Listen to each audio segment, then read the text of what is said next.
Baktı kara Zeynep'em, kalbi yara Zeynep'em. Başa gelen çekili, mən beçara Zeynep'em. Yaralıyam mən, yaralıyam mən, yaralıyam mən, yaralıyam mən. Bu nece bir zamandı, baktım kara boyandı. Peygamberin kızları Şam'a esir yollandı. Yalğız kaldım çöllerde, mən o garip illerde. Çektiğim bu azablar dastan olur dillerde.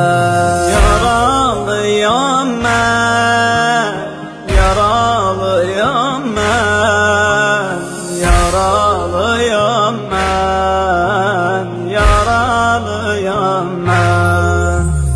Çağırdı gel ey ana, hardasan gel bu yana. Bu Kerbela deştinde oldun deli divane. Yiğit babam gel dade, ulaş bize imdada. Kalma Necef şehrinde, gel bura bak feryada. Yaralıyam mən, yaralıyam mən, yaralıyam mən, yaralıyam mən. Öldürdüler Ekber'i, ağlattılar Haydar'ı. Haber verin Leyla'ya, okladılar azgarı.